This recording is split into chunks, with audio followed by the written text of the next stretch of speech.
prêt? On est prêt. C'est parti. Bonjour à tous. Megacities Institute, c'est quoi? Megacities Institute, à la base, c'est un institut de recherche, d'expertise, qui va proposer des études qualitatives et surtout inédites, visant à pallier aux problèmes d'aujourd'hui pour un monde meilleur demain. Mais surtout, plus loin, Megacities Institute, ce sont des valeurs de partage. Parce que c'est ensemble qu'il faut construire le monde de demain. Et comme vous l'avez dit la semaine dernière lors du brief, nous sommes tous acteurs en tant que citoyens. C'est donc aussi un état d'esprit collaboratif. Un moyen de favoriser le networking, tout en étant axé sur l'international et sur le monde. Megacities Institute, c'est comprendre ensemble les problématiques des villes actuelles et prendre en compte les nouvelles technologies comme moyen de pallier à ces problématiques. Pour vous, pour nous, pour tous les habitants des villes, demain est un challenge, tomorrow is our challenge.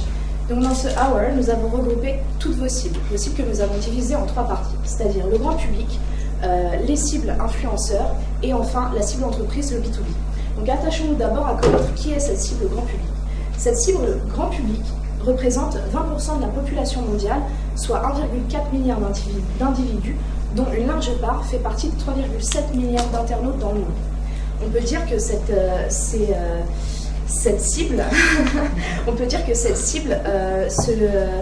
passe 30% de cette cible passe 30% de son temps online sur les réseaux sociaux qui sont Twitter, Facebook et LinkedIn pour la majorité, et on pourrait même rajouter que 50% passent plus de 2 heures par jour sur les réseaux sociaux. Maintenant, parlons de cette cible relais que sont les professionnels, journalistes et influenceurs. Eux utilisent au moins 3 plateformes pour promouvoir et publier leur contenu et passent 30% d'entre eux passent plus de 2 heures par jour sur les réseaux sociaux. Maintenant, pour ce qui est de la cible B2B, excusez-moi, pour ce qui est de la cible B2B, on pourrait dire que 3 réseaux sociaux se démarquent dans cette cible de décideurs faite de directeurs de la recherche et développement, de CEO et de CFO. Ici, les 3 réseaux sociaux qui se démarquent sont les mêmes que pour la cible grand public, à savoir Twitter, LinkedIn et Facebook pour la majorité. Ils sont 44% à utiliser au moins une plateforme de réseaux sociaux et 98% sont des spectateurs, c'est-à-dire qu'ils lisent des blogs ou regardent des vidéos. Mais le chiffre important, c'est surtout les 85% qui déclarent devoir lire 3 articles sur un même sujet pour se sentir assez à l'aise avec. Vous êtes venu nous voir il y a une semaine avec une demande. Vous créez une identité visuelle forte, vous créez un site internet avec sa stratégie de référencement naturel, pensez une stratégie social media, organisez un événement de lancement, mais aussi créer le buzz.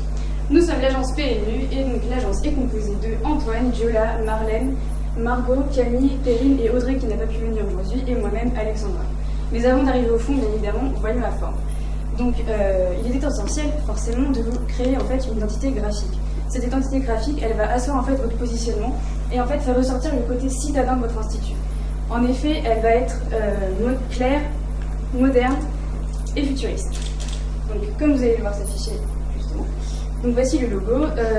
Ce logo, en fait, nous avons décidé de l'axer vraiment sur le côté citadin et le côté ville en fait de demain. C'est vraiment en fait un logo assez futuriste vis-à-vis de la typographie qui est en fait très graphique. Et nous avons aussi décidé d'utiliser la couleur bleue parce qu'en fait, au vu de nos recherches, nous nous sommes rendus compte que la couleur bleue en fait était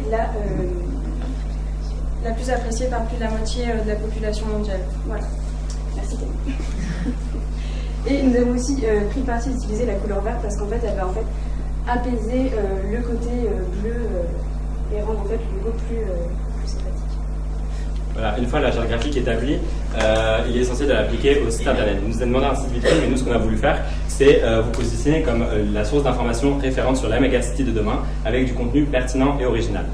Pourquoi cela? Tout simplement parce qu'un site sans contenu et mise à jour régulière n'a aucun intérêt pour l'internaute. C'est pour ça que nous avons décidé de vous donner cette place de créateur de contenu et curateur de ce même contenu. Aussi, avec cette identité digitale forte, nous vous proposons une solution pour répondre aux interrogations multiples des internautes sur la ville de demain. Pour cela, nous avons décidé de créer Focus. Focus, qu'est-ce que c'est? C'est un dossier d'investigation par mois sur une des mégacities dans le monde. Ce dossier il est autant à destination du grand public que des décisionnaires en entreprise. À l'intérieur de ce dossier, vous retrouverez les vidéos City Innovation. City Innovation, c'est quoi? Ce sont des vidéos en motion design mettant à l'honneur une innovation mise en place dans la ville choisie par le dossier Focus. Vous avez bien compris que vous ne travaillez pas sur les nouvelles technologies, mais pour autant, il faut créer du contenu qui soit aussi intéressant pour les cibles grand public. C'est pour ça que nous nous sommes appuyés sur cette citation de Mark Zuckerberg qui dit que le contenu vidéo génère 3 fois plus d'engagement que les contenus écrits. Dans ce dossier Focus, il y aura également un article qui s'appelle Vision. Vision, c'est quoi? C'est un article prospectif où on va s'imaginer dans la ville du dossier 30 ou 40 ans en avant. Donc, si les internautes sont à la recherche de plus de contenu, ils pourront toujours se référer à la rubrique Fact and Figure et à ses infographies sur les villes de demain, ou encore aller chercher des articles écrits par des acteurs du changement dans la rubrique Vie Opinion. Et enfin, dernier contenu vidéo, c'est Interviews. Interviews, c'est une série d'interviews qui va être faite une fois par mois où on prend un acteur du changement et on pose des questions sur les mégacities de demain. C'est un format très court de 1 minute 30 et très rythmé. Et puisqu'on sait en fait que le premier device utilisé est le smartphone, votre site sera entièrement fait en responsive design. Nous avons utilisé en fait les techniques du flat design qui vont s'inscrire dans toutes les tendances actuelles au niveau du graphisme. Et nous avons aussi voulu rendre le site épuré, moderne et futuriste. Parce qu'il était important évidemment de penser, et puis parce que vous nous l'aviez demandé, une stratégie SEO. On vous a mis en place dans la recommandation écrite tout un guide qui va vous permettre vraiment d'améliorer votre référencement et surtout de l'optimiser. Donc avec toutes des tips tout simplement qui vont vous permettre de comprendre comment créer votre site internet et l'optimiser au maximum. Et on vous a également fourni une étude de mots-clés. Donc ces mots-clés, ils sont basés à la fois sur votre secteur d'activité, mais sur aussi les valeurs qu'on souhaite faire transparaître de vous. Donc à la fois le collaboratif, la ville de demain, le futur, la réflexion, etc. Alors bien sûr, tout le contenu qu'on a produit pour le site internet, on va aussi le redistribuer et le rendre plus visible grâce aux réseaux sociaux. En effet, donc pour vous impliquer dans cette sphère social media et au vu de ce que nous avons dit tout à l'heure sur l'étude des cibles, il était important de vous mettre sur Twitter, Facebook et LinkedIn. Bien sûr, nous n'oublions pas YouTube qui nous servira de plateforme relais pour tout ce qui est contenu vidéo. Alors bien sûr, quand vous partez de zéro pour les réseaux sociaux, on a décidé de vous faire une campagne sponsorisée avec les contenus qu'on a créés pour le site internet qui va être regroupé sous le hashtag Tomorrow is our challenge et qui va être publié sur les 3 réseaux en simultané. En termes de planning, tous les contenus présents sur le site seront diffusés au compte-gouttes pendant une période d'1 mois pour ne pas lasser les internautes et leur donner du contenu nouveau tout au long du mois. Une fois que la mayonnaise est bien montée, il faudra s'appliquer à communiquer et à communiquer avec et à interagir correctement avec les influenceurs qui sont pour nous une vitrine mais aussi une source de relais d'information. Donc la première plateforme qui nous servira à ça, ce sera Twitter, qui sera notre plateforme d'interaction avec eux, où des contenus experts et un peu plus vulgarisés seront diffusés. Sur Twitter, nous nous attachons à séduire 3 types d'influenceurs, à savoir les curateurs, les promoteurs et les retweeters. Les curateurs, eux, sont des spécialistes en curation de contenu. Il faudra donc les intéresser avec nos contenus en les taguant, en les implémentant dans notre discours pour qu'ils nous repartagent. Les promoteurs, eux, ne partagent pas les contenus d'autrui, mais par contre, leur plateforme, si on s'inscrit dedans par des posts et des tags, permettra de créer un lead-in sur notre propre page. Et enfin, les retweeters, il faudra les intéresser avec des contenus pertinents et créatifs disponibles sur le site pour qu'ils vous retweetent un maximum. Notre page Facebook, quant à elle, va être une vitrine beaucoup plus large. Ah oui, et ça vous permettra de toucher vos 3 cibles, bien sûr. C'était tellement évident que je l'ai oublié. Donc, la cible B2C, B2B et relais sont présentes sur Twitter en masse. Voilà, et donc la page Facebook qui va nous servir de vitrine beaucoup plus large et qui va être plus à destination des B2C, avec, du grand public, avec des contenus plus vulgarisés. On va aussi repartager sur ce Facebook des contenus publiés dans des grands médias qui parleront des megacities à raison de 2 ou 3 posts par semaine. Donc bien sûr, suite à ça, il nous reste notre stratégie LinkedIn qui va nous permettre de toucher les entreprises. Or, nous ne les toucherons pas via les pages de l'entité de l'entreprise, mais bien via les pages personnelles de ces décideurs CEO et CFO. Comme nous avons vu, ils sont très friands de contenu et du coup, de ce fait, nous partagerons les contenus un peu plus experts, comme par exemple les tribunes ou les autres contenus de ce type, pour les intéresser et faire notre promotion. En dehors de ça, nous allons nous intégrer dans les discussions, c'est le meilleur moyen de se montrer sur LinkedIn aussi demander à vos entreprises partenaires de faire votre promotion via leur propre page. Et bien sûr, dans cette stratégie d'activation, il est essentiel de penser aux relations presse. Pour les relations presse, nous avons décidé de cibler des grands médias internationaux business comme The Times of India, The Economist ou encore Les Échos, auxquels nous allons envoyer un dossier de presse ainsi que des communiqués de presse pour les sensibiliser à notre institut. Si on revient donc sur notre écosystème digital, nous avons donc créé le site internet avec toute cette stratégie de contenu qui va être partagée sur les réseaux sociaux avec le hashtag #TomorrowIsOurChallenge et aussi un lien qui redirigera et qui nous permettra de faire du trafic sur le site internet. Il est aussi essentiel de réunir autour de vos valeurs, de vos ambitions, mais réunir qui ? Réunir tout d'abord votre cible B2B, puisque vous nous l'aviez demandé, vous souhaitiez un événement de lancement. Cet événement de lancement, il va vous permettre de regrouper les acteurs du monde de demain, mais surtout de les mettre en relation les uns avec les autres, donc de favoriser une nouvelle fois ce networking et ces valeurs de partage et de collaboration. Ça va vous permettre donc d'asseoir votre image, mais plus loin, vu que c'est la cible B2B que vous touchez à travers cet événement, il faut que cet événement il soit prestigieux, qualitatif. C'est pourquoi on a choisi comme lieu le Cyclone, qui est un loft situé près de Montparnasse. Comme vous pouvez le voir sur ces images, ce loft, il va vous permettre vraiment d'asseoir votre image prestigieuse. C'est un endroit chic, épuré, moderne, mais aussi intimiste. Donc ça va favoriser les échanges d'idées entre les participants et les invités.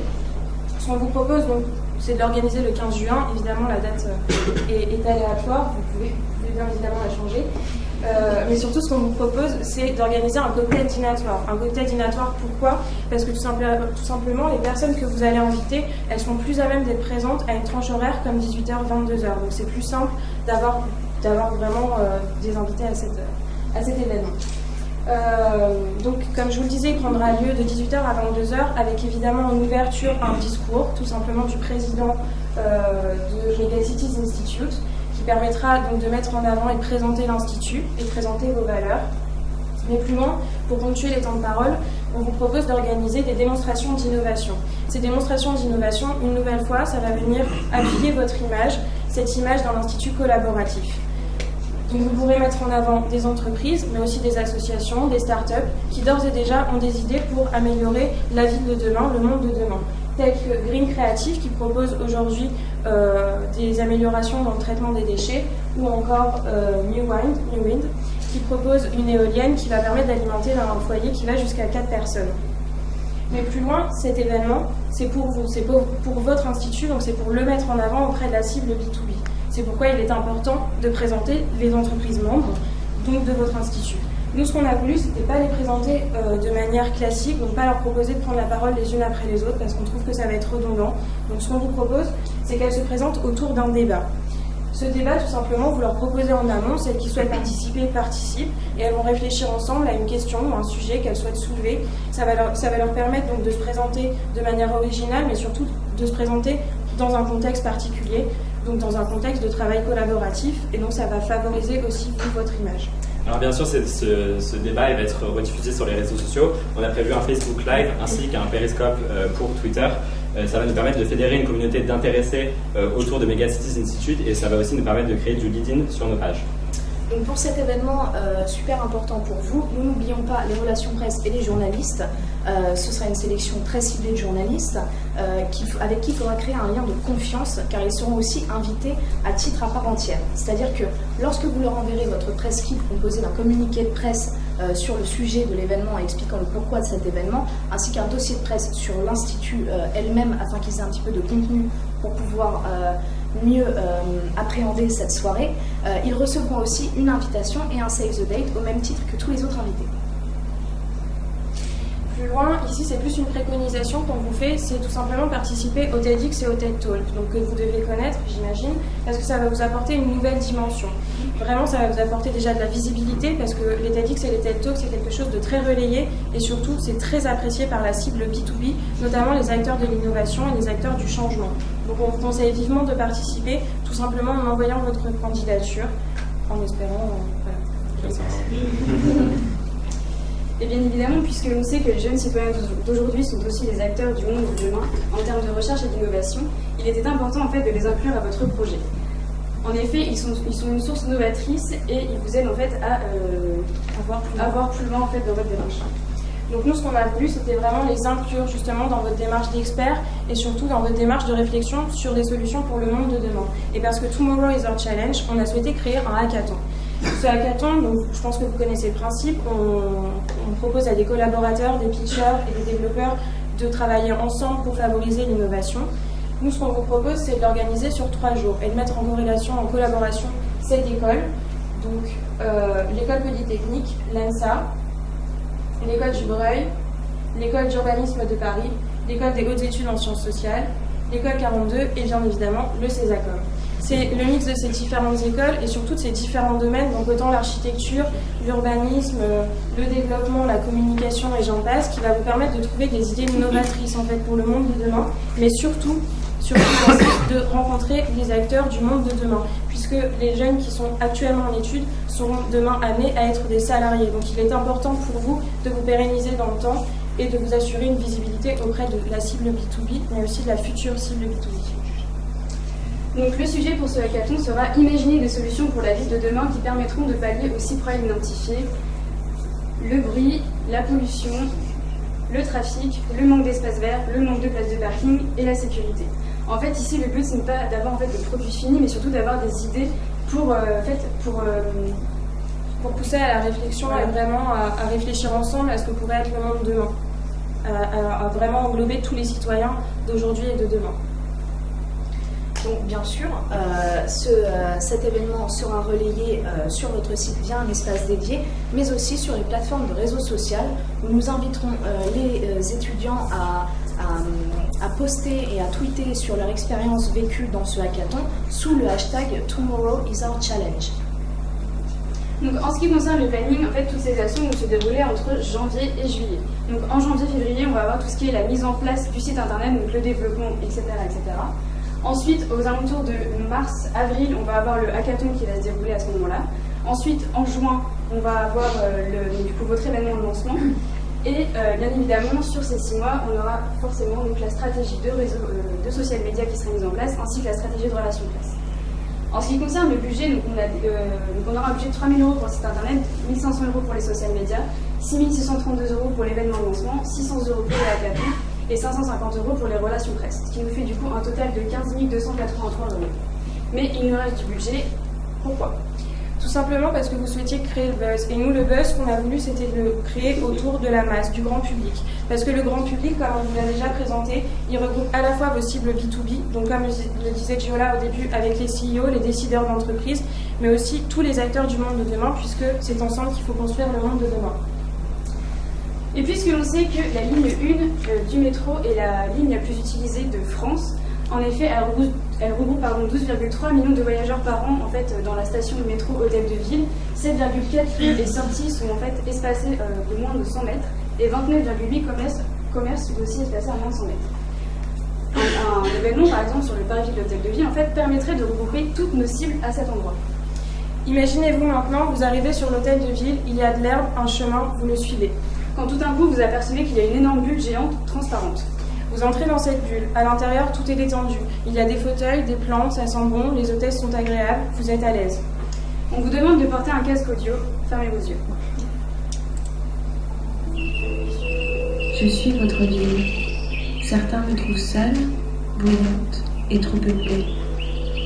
D'autres, pourtant, me trouvent magnifique, effervescente et aiment m'entendre ronronner. Mes lumières en ont fait rêver plus d'un. Mes parcs ont vu naître plusieurs de vos premiers émois, accueilli plusieurs de vos premiers baisers. Les plus aventureux aiment sortir hors de mes sentiers battus. Les plus pressés, eux, connaissent par cœur mes souterrains.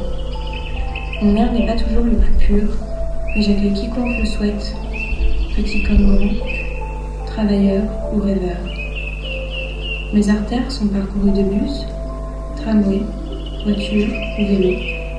Mes trottoirs, de piétons moquettes ou simplement en balade. Je suis votre ville, tantôt aimée, tantôt détestée. Je ne laisse jamais indifférente. Au centre de toutes les attentions, il me faut maintenant m'adapter et évoluer. Mais cela, je ne peux le faire sans vos idées. Après cette expérience du coup auditive et sensorielle, la tablette qui vous a permis d'entendre ce qu'on vient de vous faire entendre, vous proposera de laisser un message. Ce message, ce sera soit une réflexion sur le monde, sur de potentielles solutions pour le monde de demain, soit une réflexion sur des problèmes que les personnes rencontrent actuellement dans les villes, soit tout simplement de laisser un message sur l'expérience que vous venez de vivre. Vous sortez de la bulle, mais vous ne repartez pas les mains vides. L'hôtesse, à la sortie, vous donne un sachet de graines. Vous rendez Megacities Institute, ce qui va permettre un taux de mémorisation plus fort, mais surtout de mettre en avant la nature, qui est à prendre en compte pour le monde de demain. Il vous reste 30 secondes pour conclure. Ok, bien évidemment, cet événement sera donc relayé sur votre site internet ainsi que sur toute la stratégie social media. Et on aura aussi des relations presse avant et après l'événement pour multiplier en fait votre visibilité. Cet événement, donc, comme Alexandra vient de vous le dire, ça va vous permettre d'améliorer votre visibilité, mais aussi de sensibiliser la masse, donc tous les individus, parce que tout le monde est acteur et qu'il est important que tout le monde soit pris en compte. C'est l'image qu'on veut, c'est le positionnement qu'on vous présente depuis le début de cette recommandation, le positionnement dans l'Institut qui va collaborer avec tous les citoyens d'aujourd'hui et de demain. On refait rapidement du coup un peu le budget pour savoir combien nous aura coûté la bulle. Elle nous aura coûté 5 564 € pour faire le buzz, ce qui nous fait un total de 20 847 €. L'agence PMU vous remercie et on espère que vous allez parler sur le bon chemin.